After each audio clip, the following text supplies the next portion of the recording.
All right, thanks, John. We're here with head coach Bronco Mendenhall. Coach, to fill in for Brennan Armstrong, one of the best players in the country, is a tall task for anyone. Jay Woolfolk was the first true freshman since 1977 to start for the University of Virginia at quarterback. Can you just put in context the task and what you saw from your young quarterback tonight? Yeah, I love Jay Woolfolk, and I thought he handled tonight on par with being a first start against the top 10 team, replacing, I think, the best quarterback in the country. And our team, right, also saw what we look like and how they have to step up with that, the difference between Brennan and Jay. Jay's got a bright, bright future. I really liked the way Mike Hollins was battling in the run game, Keaton. And so those are the kind of efforts around Jay that we would have needed more sooner.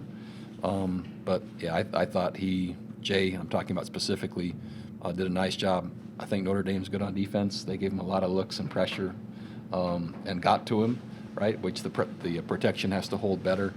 But yeah, I thought it was a solid start for him. Coach, I'm sure all of us in this room are wondering if you can tell us anything about Brennan's availability for next week. No, I can't. Day by day, by day by day, by minute, by second by second. Gotcha. As you look at defensively, you had a bye week. From the data you got tonight, did you see growth? You know, you forced a couple turnovers. You obviously, you held them to 7 points in that second half. What did you see from your defense tonight? Yeah, more consistency, more key plays. Critical plays get you off the field. And so I think Notre Dame still had a nice night on third down, but fourth down matters, and getting off the field matters, and we did that more. A couple turnovers, which helped. And I thought they played hard and better and more consistent. We played hard, better, and more consistent most of the night, and yeah, I saw improvement. Final thing for us, Coach. You have 2 games left in Coastal Division competition. You win them, you make a return trip to the ACC Championship. So obviously your goals are in front of you. What are your takeaways from tonight to approach that task for the next 2 games? All the same things we just said. We knew that going into tonight, and whether Brennan was available or not, there's nothing that's different. There's everything to play for, and the Coastal Division is right in front of us, and that's what we want to do.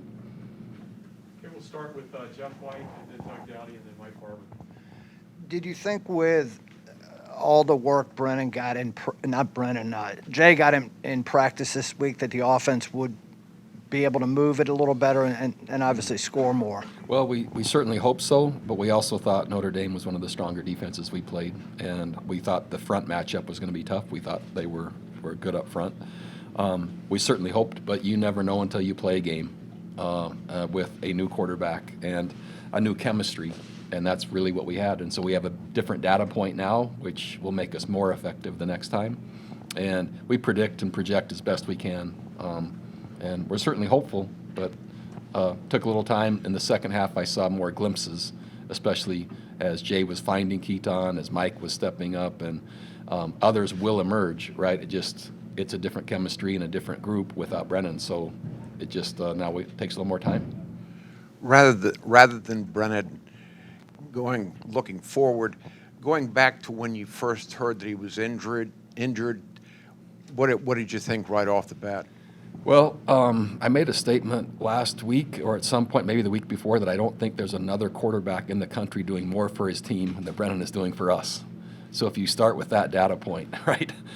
Yeah, and that was validated to me this evening. And so now, right, how and where we construct our offense and our productivity, it certainly has to be different. And we have a better idea now, but yeah, I knew it would be tough. Did you know right away that this is going to be happening? In terms of him not playing? Yeah. No, I didn't. It didn't look good early in the week, and it looks better every day. And even all the way till warm-ups, we're not ruling anything out, but it literally is day by day. Bronco, it feels like with a player like Brennan out of the lineup, you need everyone else to do a little more. Finn with the shanked punt, Brennan with the missed field. Did it just feel like the guys didn't step up to do the extra? I think you framed it really well. And that's really what I was trying to articulate in the first part. Everyone else, has to now be better, right? The protection, the separation on the routes from a defender, right? Everything has to be now better from more sources. And when this is the first punt that Finn has done, I think, in his college career, and so it's surprised us all. And a missed field goal. So those are easy things to see, but they're more impactful when Brennan's not our quarterback, right? And so I don't want us to play tight. It's just now an opportunity and a challenge. We need everyone to do more. And that was my message basically after the game, and it was clearer tonight. Bronco, did Notre Dame do anything defensively to shadow Dontavian, or was it more just a function of Brennan not being there? It was more a function of Brennan, and then just the pressure that they were getting with the looks and the disguise they were providing. All of that was just more than an introductory level course for a first start quarterback. It was more kind of a mastery course, and just a little too much for the circumstances is what it was. And there were times Dontavian was open, as well as Rashawn. Just seeing it, finding it, and applying it in the time frame, not quite yet. Craig, then Mike. Yeah, as far as the first 4th and 1 stop you guys had, how encouraging was that? And then I guess what happened on the second one after Notre Dame called timeout, and then they went forward on that second 4th? Yeah, missed tackle on the second one, so very encouraging on the first one. As Notre Dame took the ball when they won, I'm sure that they were hoping to get momentum right off, and it flipped where we did stop them, which was great. And on the second one, an unblocked player in the hole missed a tackle. And so, right, those are the critical plays you have to make to play great defense. And so unblocked players at the point of attack have to make plays to get off the field, and we didn't. This is a hard one to ask when you haven't seen the film yet, but did you sense the offensive line wasn't good enough, or did Notre Dame just bring a lot more because they knew they had a rookie back there? Oh, I think I didn't see a significant difference in Notre Dame's approach. What I just saw is Jay's processing takes longer, right, where Brennan would have had the ball out so fast, so quick, and it makes you pay when you bring extra, and Jay's processing, as it should be, right, is just a little slower, which then allowed the pressure to get home more. So I really didn't see anything different other than it just wasn't Brennan Armstrong, it was Jay Woolfolk in his first start, and it just took a little longer.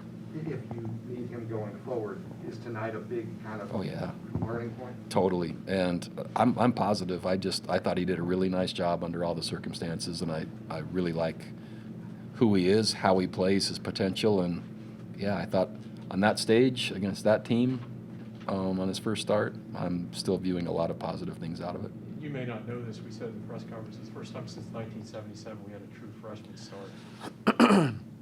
So really good programs, right? They the succession plan at quarterback is really important, right? And I like Jay a lot.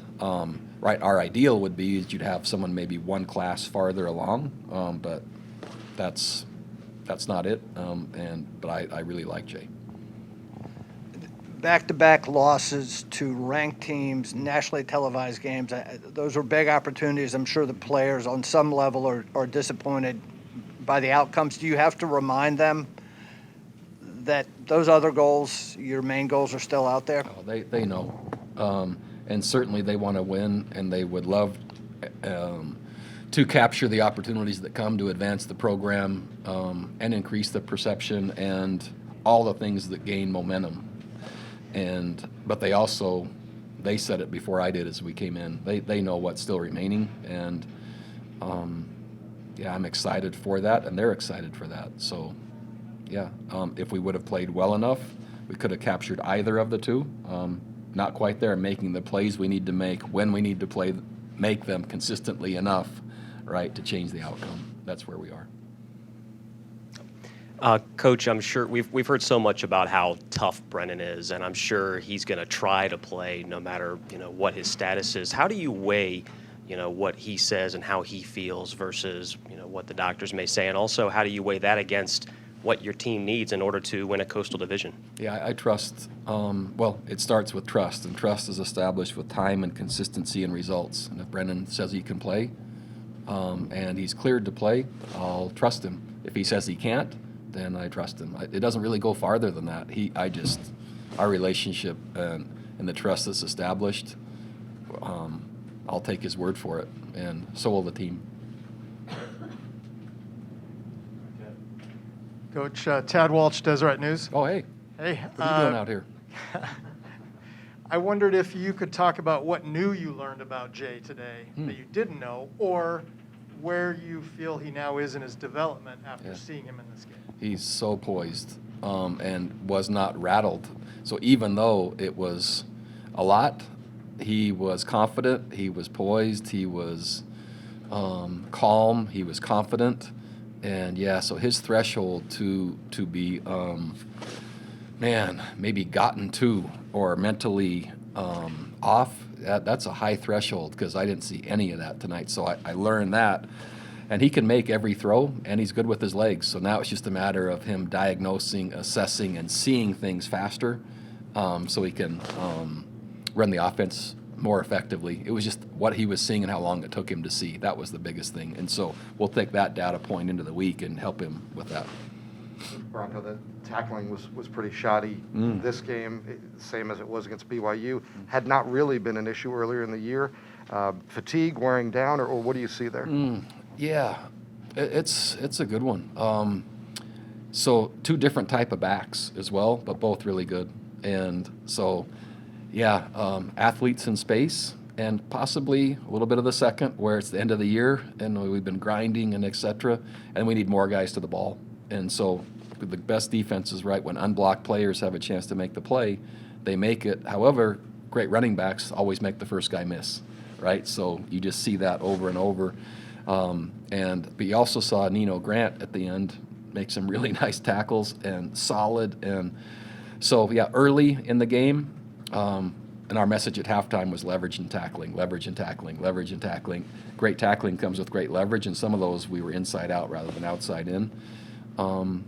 But I did see improvement defensively, and I saw more consistency, and I saw us making more critical plays when we had to make them to keep the points down and get off the field. And so, we can work on that for sure, but there's other things that I liked tonight.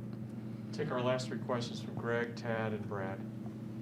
Just wanted to ask you about Keaton's performance tonight, and really just, can he help Jay, I guess, in that situation because of his experience as a quarterback and doing all the things he does for you guys? He was, and I think that you saw Jay relying on him more as the game went, just because he knew, and Keaton knew, and was challenged, as I talked to all the receivers at halftime, right? More separation, clearer windows, more openings, right? Make it easier. And Keaton took that right to heart, and that's kind of that chemistry started to emerge as you just watch the game come. And when that's happens with more than one player, then Jay starts to be able to distribute the ball elsewhere rather than just kind of one guy he's trusting more, which is kind of where it went toward the end. Would you just talk about the challenge that Mayer was for you, the tight end? Same as pretty much every team that plays him. He's a really good player. Big, fast, strong, tough, capable, physical. And, I don't think we had much more success than anyone else in defending him. But I'm impressed with him. I think he's a really good football player. And, he'll keep playing, I think, for quite a while. Bronco, it looks like from his social medias you've lost Devontae Cross for the rest of the season and obviously his career. Just was curious what happened with him and what was his situation? So Devontae, a knee injury that the MRI read ended up being much more significant. He's tough. He's been playing, I don't know with what level of damage, but it finally the pain threshold, and there was an MRI, an extra one that was done, and the read was, this is not playable, and this has to be fixed and fixed right away. And so, he's working through that news, and we're supporting him with that news, and we miss him. And I'm thankful to him for just all the effort and commitment to our program and what he's helped us do. And so that news comes to all of us at some point, not usually as sudden. And that's a little bit harder to digest, and so we're working through that. Thanks, Coach. Thank you. Everybody, stay in your seats.